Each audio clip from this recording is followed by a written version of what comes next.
बिस्मिल्लाहिर्रहमानिर्रहीम। अस्सलाम वालेकुम नाज़रीन, आप यूट्यूब चैनल देख रहे हैं। मैं इमरान खान हूँ। सबसे बड़ी खबर अब तक की ये है कि इमरान खान साहब की 9 मई के 8 मुकदमात में ज़मानत हो गई है सुप्रीम कोर्ट ऑफ पाकिस्तान से। इससे पहले इमरान खान साहब पे सैकड़ों मुकदमात थे, एक एक करके उनके मुकदमात ख़त्म होते चले गए। बहुत सारे ख़त्म हो गए, बहुत सारों में उनकी ज़मानत कन्फर्म हो गई, बहुत सारी सज़ाएँ उनकी मुअत्तल हो गई। और उसके बाद अब इमरान खान साहब पे जो है वो 9 मुकदमात बाकी थे। 9 में से 8 मुकदमात फारिग हो गए हैं। अब इमरान खान साहब पे सिर्फ एक मुकदमा बाकी है, जिसकी वजह से वो अडियाला जेल में मौजूद है। वैसे मुकदमात की वजह से तो इमरान खान साहब अडियाला जेल में नहीं है।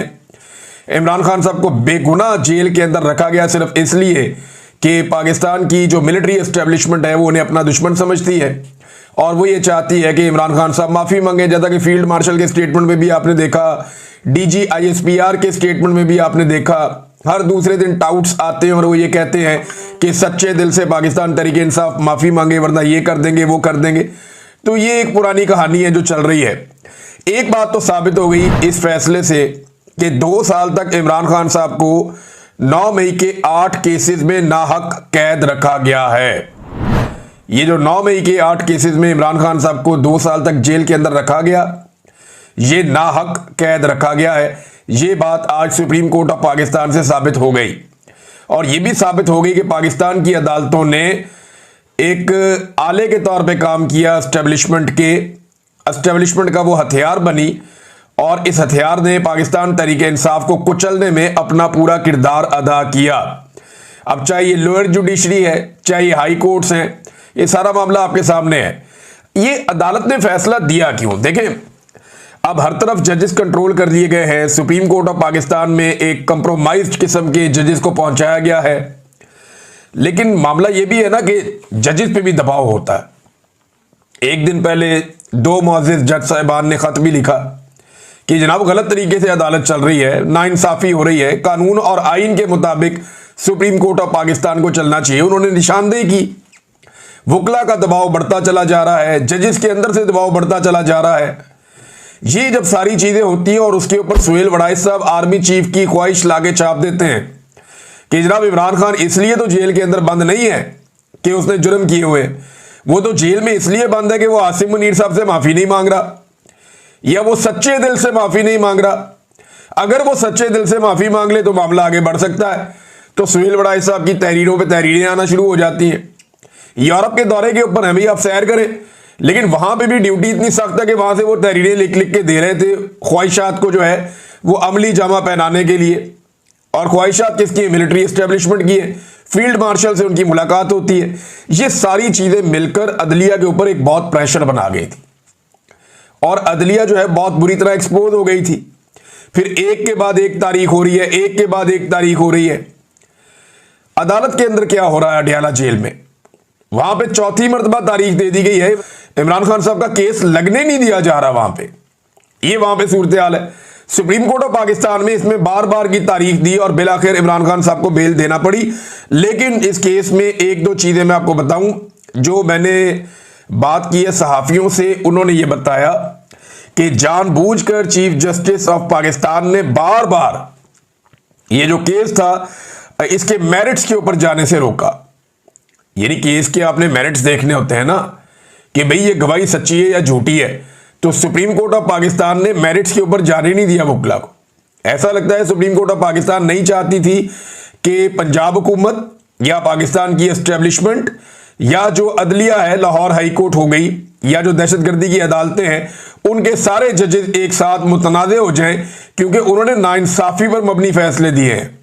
वो पुलिस वाला टेबल के नीचे घुस गया, सोफे के नीचे घुस गया, पुलिस वाला पर्दे के पीछे छुप गया, वो इतनी दूर से 4-4, 5-5 बैरियर क्रॉस करके सारी सिक्योरिटी में से गुजरता हुआ सलमानी टोपी पहन के वो इमरान खान साहब के सामने पहुंच गया।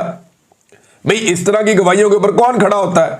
और एक शहर में गवाही कुछ और है, दूसरे में कुछ और है, तीसरे में कुछ और है।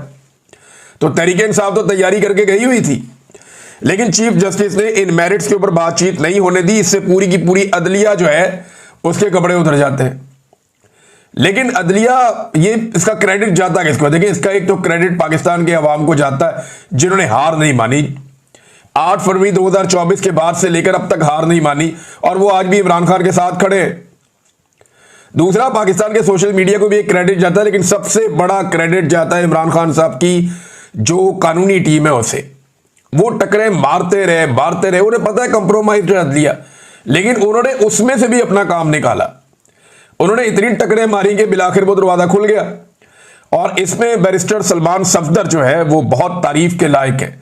इमरान खान साहब की जो पूरी वकला की टीम है वो सभी मुबारकबाद के लायक हैं। बैरिस्टर सलमान सफदर साहब हैं, सलमान अकरम राजा साहब हैं, इन लोगों ने बड़ा अच्छा काम किया। लेकिन जो एक प्रोफेशनली मैंने देखा कि जिस वकील ने बहुत अच्छी हैंडलिंग की तमाम मामलात की और मुकदमात की, वो बैरिस्टर सलमान सफदर है।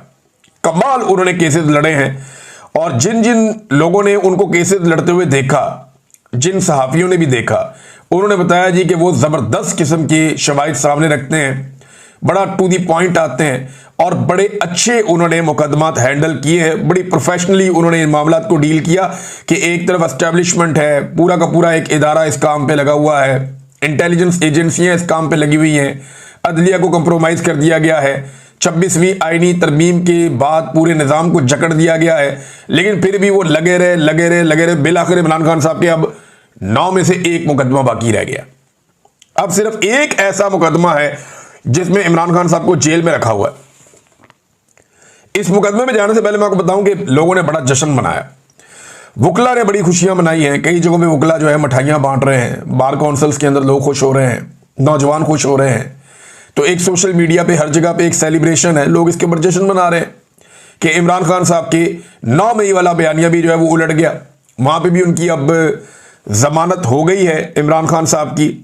नून लीग बड़ी अजीबोगरीब सूरत हाल में, उसे समझ नहीं आ रही इन जजों को गालियां देनी है या नहीं देनी, क्योंकि ये वही जजेस हैं जिन्होंने हर तरह की सहूलतकारी इस निज़ाम के लिए की है। ये वही जजेस हैं जिन्होंने वो सारे काम किए हैं जो एस्टेब्लिशमेंट ने और नून लीग ने उनसे गंदे काम करवाए हैं।